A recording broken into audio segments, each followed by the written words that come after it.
జాగృతి జనంబాట కార్యక్రమంలో భాగంగా కరీంనగర్ జిల్లా తిమ్మాపూర్ మండలం మక్తపల్లి గ్రామంలో శుక్రవారం తెలంగాణ జాగృతి అధ్యక్షురాలు కల్వకుంట్ల కవిత పర్యటించారు. ఈ సందర్భంగా ధాన్యం కొనుగోలు కేంద్రాన్ని సందర్శించారు. రైతుల పరిస్థితి చూసి హృదయం కదిలిపోయిందన్నారు. అకాల వర్షాల కారణంగా ధాన్యం తడిసి ముద్దై నష్టపోయిందని, ఈ పరిస్థితుల్లో ప్రభుత్వం మానవతా దృక్పథంతో ముందుకు వచ్చి రైతులకు అండగా నిలవాలని సూచించారు. ఎన్నిసార్లు మరల పోసినావు? ఏం పేరు అక్క మీది? ఏం పేరు మీది? ఎన్నిసార్లు మరల పోసిరు? 3 సార్లు మరల పోసినాం అమ్మా. 3 సార్లు మరల పోసినాం. నెలాయేనా? నెల కోసి ఫస్ట్ టైం మేము కోసినాం. అడుగు ఇంత మందిలా మిల్లు దిక్కు పోతురా లేదా? మరి వాళ్ళు ఏమైనా వస్తురా కొనడానికి? ఇవ్వలేరు వరకు. ఇప్పుడు పచ్చి వడ్లు పచ్చి పోతాకు ఇంత ఇబ్బంది అవును కదా, బాయిల్ రైస్. ఎవరిది మీ కుప్పేది? లక్ష్మక్క మీ కుప్పేది? మొత్తం పీసులు వచ్చినాక మొత్తం ఘోరమైంది కదా. కొనాల్సిందే కానీ అది మరి ఘోరంగా వచ్చింది తడి. నిన్న మొన్న వాన పడుతుంటే భయం అవుతుంది అసలు ఏమైతుందా అని.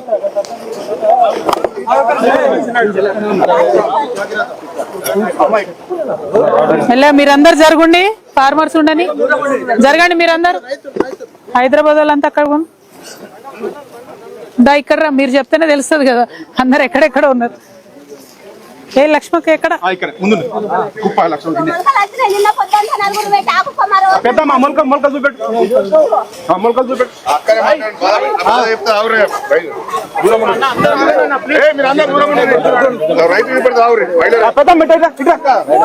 మొత్తం తడిసింది కదా. అయ్యో దూరం అయిపోయింది.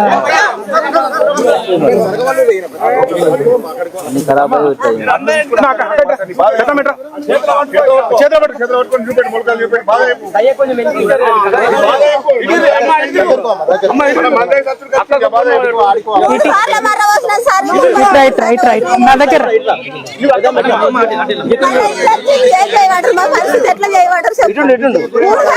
ఇప్పటికి మర్ర పోసినాం 3 సార్లు మర్ర పోసినాం సార్. నిన్న పొద్దున దాకా 4 పెట్టట్టు పోసినాం. ఇగో ఈ కుప్ప కాలే మళ్ళీ అలా పోతాను. నిన్న కాలే 4 పెట్టు. అవునవును అదే ఇది మళ్ళా ఏం కాదు, ఖచ్చితంగా కొనాలి అంతే, వేరే మార్గం కొనాలి. కొనేదాకా కొనేదే లేదు కానీ చూడు తిప్పలు వాడి తెల్లని దాకా పొద్దున దాకా కూడా మర్ర పోతాను. అన్ని కుప్పలు అదే పరిస్థితులు మొత్తం అంతేనా?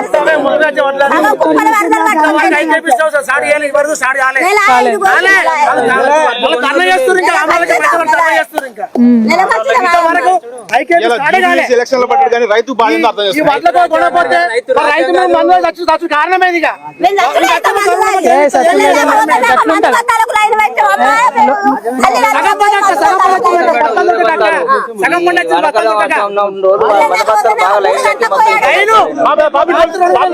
అదే ఘోరం. మీరు ఒక్కడికి వెనక్కండి, వాళ్ళు రాని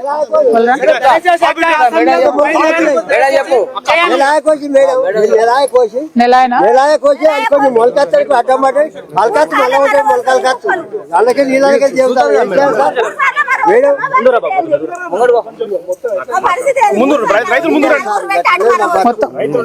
మొత్తం ఇక్కడ 3 ఊర్ల వాళ్ళు ఉన్నారా? 3 ఊర్లలో మరి దారుణం ఉంది ఇది. ఇంత కద్దువాలు ఉన్నాయి మొత్తం నీళ్ళకి జైలు. అవునా?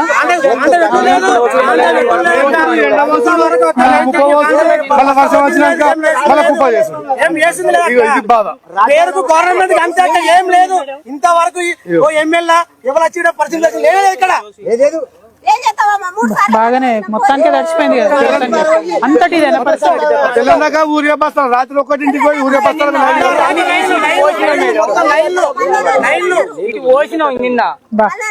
నిన్న మొత్తం చాట్లతో నెత్తిపోసి నిన్ననే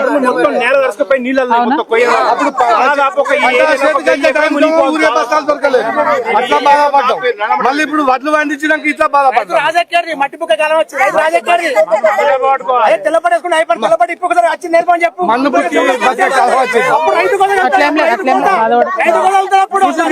అవునవును ఘోరం ఉంది. అదే అందుకే వచ్చి ఒక్క నిమిషం చెప్పండి ఒక్క నిమిషం ఒక్కొక్కరు IKP direct rice milk passbook ఉంటది కదా, రైస్ బుక్ అలౌట్ చేయాలి. ఐకేపీ మధ్యలో అయితే ఆలస్యం అవుతుంది. లేదు, ఇప్పుడు డైరెక్ట్ వడ్డైనా వేసుకుంటే రైస్ మిల్ వేసుకుంటే అది పాస్బుక్ పోయి ఉంటే వాళ్ళు తీసుకోవాలి. దాన్ని తీసుకొచ్చి దాన్ని మనం పోరాటం చేయాలి. అప్పుడు దానికి తప్ప ఏ గవర్నమెంట్ మనకు 70 సంవత్సరాలు వచ్చి సంవత్సరం వచ్చి రైతు ఎప్పుడు నష్టం. ఐకేపీ ఉంటే మనకు నష్టం ఏమైతుంది? ఆలస్యం అవుతుంది. అదే ఆలస్యం అవుతుంది. అదొకటే. అదే వడ్లు వెళ్ళిపోవాలి. నష్టం అంటుంది.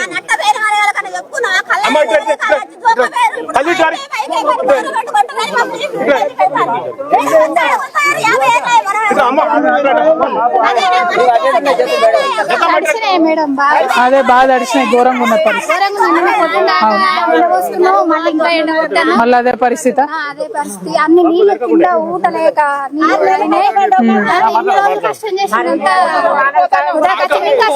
కోసేటి కూడా ఇంకా ఘోరంగా ఉన్నాయి మేడం. అందులో మొత్తం నీళ్ళే ఉన్నాయి, కోయడానికి కూడా లేదు. మొత్తం మొత్తం అడ్డం పడ్డదట కదా. ఒకసారి చూసిపోదామా? ఏదైనా పొలం దగ్గర ఉందా, దూరం ఉందా? బాగా చూసి వెళ్తాం. అదే ఎందుకంటే ఘోరం ఉంది మొత్తం. అదే అదే కొయ్యరాదు అయి కదా. అదే అదే కొంచెం మేము జోక్కున్న వడ్లు కొంచెం పచ్చిగున్నా గానీ బాగా కోత పెడతారు. 4 కిలోలు పోతున్నాయి. బస్తాకి 40 కిలో మళ్ళీ కట్ చేయకుండా కొనాలి. మెచ్యూరిటీ అదే అడుగుతాం అన్న. మాయిశ్చర్ కంటెంట్ అంతే కదా అన్న. ఇక మాయిశ్చర్ ఇప్పుడు లెక్క పెట్టేటట్టు ఏడుందన్న. ఇంతగానం తుఫాన్ వచ్చినప్పుడు ఏడ లెక్క పెడతాం. అవునవును మొత్తం ఇట్లా తడిచిపోయింది. కరెక్టే. గుంట పోయి కూడా అయ్యో మీరు ఆంధ్రలో చూడండి. ఎక్కడ 17 ఎక్కడ ఉంది? ఘోరంగా ఉంటది. ఇది భయంకరంగా ఉంటది. కరెక్ట్. లేదు నేను మాట్లాడు. మాయిశ్చర్ తో సంబంధం లేకుండా కొనాలన్నదే మాట్లాడు. బీహార్ లో ఎలక్షన్స్ ఉన్నాయి. ప్రభుత్వం సన్నవడ్లు పెట్టమన్నది. క్రాప్ అంతా ఒకటేసారి వచ్చింది. ముందు చూపు లేక బీహార్ నుంచి వాళ్ళు లేబర్లు వస్తలేరు. కొనుగోలు కేంద్రాల నుంచి చేసే లేబర్ లేరు, రైస్ మిల్లులో దించే లేబర్ లేరు. ప్రభుత్వం ముందు చూపు లేక లేబర్లు అసలే వస్తలేరు. ఇప్పుడు మేము ఎలక్షన్ అయినాక వస్తారు. అప్పటిదాకా రారు కదా. బోనస్ అసలే రాలేదు కదా. ఇప్పుడు ఇక్కడ మనకు వెయిట్ 44-45 వేసుకున్న తర్వాత మొత్తం లాస్ కాదు. అంతే కదా. 40 kg బ్యాగ్ 4 kg 10% పోయినట్టే కదా. ఒక క్వింటల్ 10 కిలో యావరేజ్ పోతాయి. యావరేజ్ 10 కిలో మనం వదిలిపెట్టినామంటే చేసే పరిస్థితి ఏముందాడ. 50 కిలోలు క్వింటాలు కట్టు, లేదంటే లోడ్ రిటర్న్. రైతు ఒప్పుకుంటూ ఎందుకట్లా అంటే 3,000 అమ్మాలి ఛార్జ్ అవుతాయి. ట్రాక్టర్ పెట్టితే 700-800 బస్తాలకి ఇవ్వాలి అక్కడ దించడానికి. ఇవి 4,000 ఖర్చు వస్తుంది. మళ్ళీ అక్కడికి పోవాలి. ఆ ట్రాక్టర్ మళ్ళీ రిటర్న్ రావాలి. ఆ ట్రాక్టర్ కి డ్రైవర్ కట్టియాలి, మళ్ళీ రైతు కట్టియాలి, మళ్ళీ తీసుకొచ్చి మళ్ళీ మళ్ళీ బస్తాలలో నింపాలి. మళ్ళీ 4,000. ఈ 4,000 పోయే బదులు ఆ 4,000 అందులోనే పోనీతి అని ఇచ్చి పెడతాను. ఏం చేద్దాం మేడం? అదే అదే అర్థమవుతుంది. ఒకసారి ఆడికి పోయినామంటే ఇవ్వాల్సిందే. ఎంతైనా కానీ ఇచ్చి రావాలి. అలా నోరికే దండం పెట్టాలి. అయ్యా దేవుడా ఎక్కువనద్దు, దేవుడా ఎక్కువనద్దు అని మొక్కుకోవాలి దేవుళ్ళని. ఇక మేము ఎట్లా ఎక్కువ కడి వేయద్దు, ఎక్కువ కడి వేయద్దు బతిలాడాలి. అవసరం అయితే వాళ్ళని ఆడికి పోయినాక గిరాకులు ఇస్తారా కొంటారట. నాకు భూమి లేదా, వేరే వాళ్ళ కొంటలేరా? నా భూమి వాళ్ళు గిరాకులు ఇస్తారు, నేను అమ్ముకుంటానట. కౌలు రైతు మేడం, కౌలు చేస్తాం. మాకు 3 ఎకరాల భూమి ఉన్నది మేడం. మేము కూడా వేరే అంటే పక్కదే గానీ విలేజ్ వేరే అవుతుంది. మాది వేరు. అక్కడ నుంచి తీసుకొచ్చుకొని ఇక్కడ వాళ్ళు పోసుకున్నాం. ఇప్పుడు అక్కడికి పోయి పోసుకోవాలంటే రాత్రి వర్షం వస్తే మేము ఎక్కడికి పోయి కప్పుకుంటాం. ఇక్కడ రైతులు అక్కడ ఇక్కడ దగ్గరనే మన్నెపల్లి భూమి మేడం. ఇక్కడికి కొట్టి వంటే కొట్టరు. అది కూడా మాకు ప్రాబ్లమే. వేరే ఎవరైనా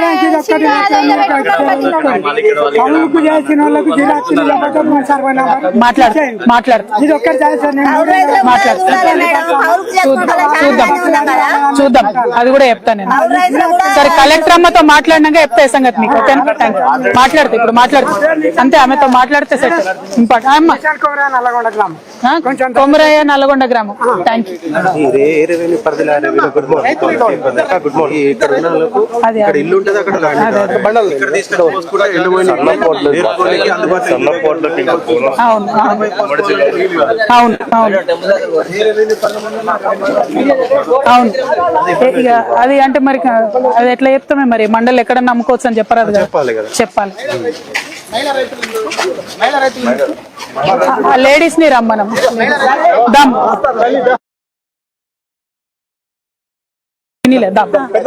అక్కదా లక్ష్మి అన్న ఉండే కదా,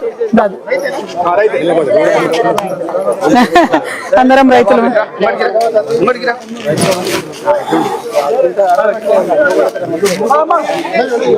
మహేష్ ఇది మండలం ఏమొచ్చింది? తిమ్మాపూర్ మండలం. తిమ్మాపూర్ మండలే కదా. జై తెలంగాణ, జై తెలంగాణ. అందరికీ నమస్కారం. ఇవాళ కరీంనగర్ లో తిమ్మాపూర్ మండలంలో మరి మేము ఇక్కడ కొనుగోలు కేంద్రం మక్తల్ గ్రామంలో ఉన్నాం, మక్తపల్లి గ్రామంలో ఉన్నాం. కొనుగోలు కేంద్రం అని చెప్పి ఇక్కడ అందరు రైతులు వచ్చి మరి మొత్తం ధాన్యం కూడా ఆరబోసుకున్నటువంటి పరిస్థితి. నిన్న రాత్రి పడ్డ వానకైతే మొత్తం ధాన్యం నీళ్ళలో కొట్టుకపోతుంటే చాట్లతోని పాపం ఎత్తిపోసుకున్నటువంటి దృశ్యాలన్నీ చూసినాం ఇప్పటిదాకా. చాలా దారుణంగా ఉంది, బాధాకరమైన పరిస్థితి. అన్యాయం ఏంటంటే నెల రోజులు దాటిపోయి కూడా కొంతమంది ఇక్కడ వచ్చి కుప్పలు పోసుకొని ఉన్నారు.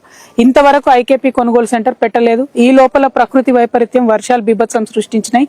మరి దీనివల్ల ఇంకా కూడా నష్టపోయేటటువంటి పరిస్థితి ఉంది. ఆల్రెడీ చాలా చోట్ల వడ్లు మొలకలు వస్తున్నటువంటి పరిస్థితి ఉంది. దారుణంగా తడిసిపోయింది ధాన్యం. మరి ఇటువంటి సందర్భంలో మిల్లర్లు అనేకమైన కండిషన్లు పెడుతున్నారు. మాయిస్చర్ కంటెంట్ 17 కన్నా తక్కువ ఉండాలంటే అది సాధ్యపడే పరిస్థితి లేదు. ఒక పక్క మొంతా తుఫాన్ వచ్చింది. ఆ తుఫాన్ వల్ల బాగా పెద్ద ఎత్తున వర్ష బీభత్సం జరుగుతుంది. మేము ప్రభుత్వాన్ని డిమాండ్ చేస్తా ఉన్నాం. ముఖ్యంగా పమేలా సత్పతి గారు, మరి ఇక్కడ కలెక్టర్ గారు ఎవరైతే ఉన్నారో ఆమెను డిమాండ్ చేస్తా ఉన్నాం. నెల రోజులు దాటిపోయింది, ఇంతవరకు కొనుగోలు కేంద్రాలు ఎందుకు ఓపెన్ కాలేదని ప్రశ్నిస్తా ఉన్నాం. ఖచ్చితంగా కొనుగోలు కేంద్రాలు వెంటనే ప్రారంభించాలి. అసలు రైతులు యాక్చువల్గా కోరేది ఏంటంటే ఐకేపీ మధ్యలో వద్దు, మిల్లర్లకు మీరు అవకాశం ఇవ్వండి, చక్కగా మేము ఇడికెళ్ళి తీసుకుపోతాం, వాళ్ళ దగ్గరనే బస్తాలు దించుతామని చెప్తారు. ఎందుకంటే మళ్ళా మధ్యలో ఒక దగ్గర దింపడం, ఎండబెట్టడం, మళ్ళీ ట్రాక్టర్లకు ఎక్కేయడం అంటే వాళ్ళకి అదనపు ఖర్చు కూలీలకు కానీ బ్యాగ్లలో నింపడానికి కానీ చాలా దారుణంగా అవుతుంది. కాబట్టి డైరెక్ట్ మిల్లర్లకు మీరు ఆదేశాలు ఇవ్వండి. ఇప్పుడున్నటువంటి ప్రకృతి వైపరీత్యం రీత్యా ఎంత తడిసిన ధాన్యమైనా, బూజు పట్టిన ధాన్యమైనా, మొలకలెత్తిన ధాన్యమైనా కొనాల్సినటువంటి బాధ్యత ప్రభుత్వం మీద ఉన్నది. దయచేసి తక్షణమే ఒక మానవతా దృక్పథంతో కొనమని నేను డిమాండ్ చేస్తున్నా. చాలా మంది కౌలు రైతులు ఉన్నారు. వాళ్ళందరికీ కూడా ఇబ్బంది ఏంటంటే వాళ్ళ దగ్గర భూమికి సంబంధించినటువంటి దస్తావేజులు లేకపోవడంతో కొనము అని చెప్తా ఉన్నారు. మరి అది కరెక్ట్ పద్ధతి కాదు. ఈ ప్రభుత్వం అధికారంలోకి వచ్చే ముందు కౌలు రైతులకు అనేకమైన వాగ్దానాలు చేసి వచ్చిండ్రు. మీరు తప్పకుండా వెసులుబాటు కల్పించాలి. కౌలు రైతులందరికీ కూడా పోతే మిల్లర్లు ఇమీడియట్ గా కొనేటట్టు వెసులుబాటు కల్పించాలని చెప్పి నేను డిమాండ్ చేస్తా ఉన్నా. కొంచెం మానవతా దృక్పథంతో ఆలోచించండి. చాలా రోజులైంది ఇక్కడ కొనుగోలు కేంద్రాలు వచ్చి, రైతులు వచ్చి కొనుగోలు కేంద్రాలు రాక ఇబ్బంది పడతా ఉన్నారు. కాబట్టి తక్షణమే ప్రారంభించాలని డిమాండ్ చేస్తున్నాం. అదేవిధంగా పొలాలలో వరి మొత్తం కూడా ఒరిగిపోయింది, కోసేటటువంటి పరిస్థితి కూడా లేదు. సగంకి ఎక్కువ ఇంకా కోతలకు కాకముందే ఈ వర్షం వచ్చి ఇబ్బంది జరుగుతుంది.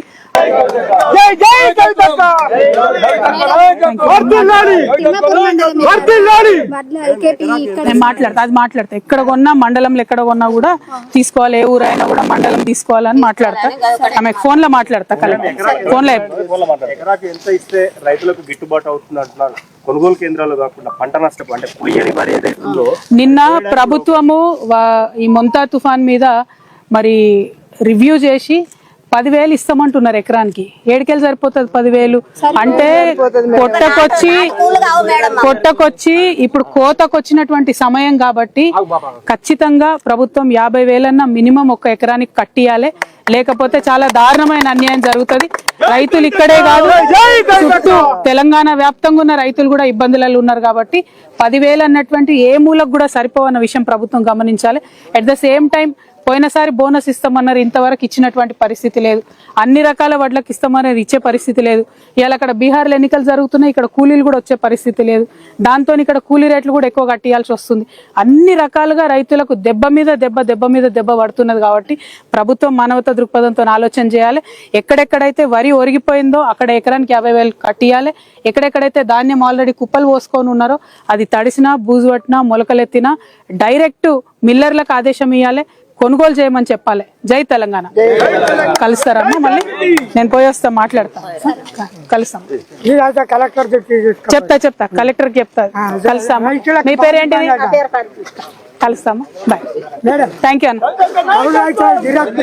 చెప్తా అన్న, చెప్తా పక్క మాట్లాడతా అన్న. Thank you. బాగున్నావానే? హీరో అమ్మా, ఏడుకెళ్ళి వచ్చారు మీరు?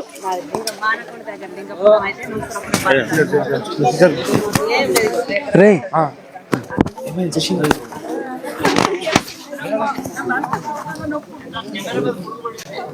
నా కెమెరా పురుగు పడ్డదంట. పురుగు పడ్డది.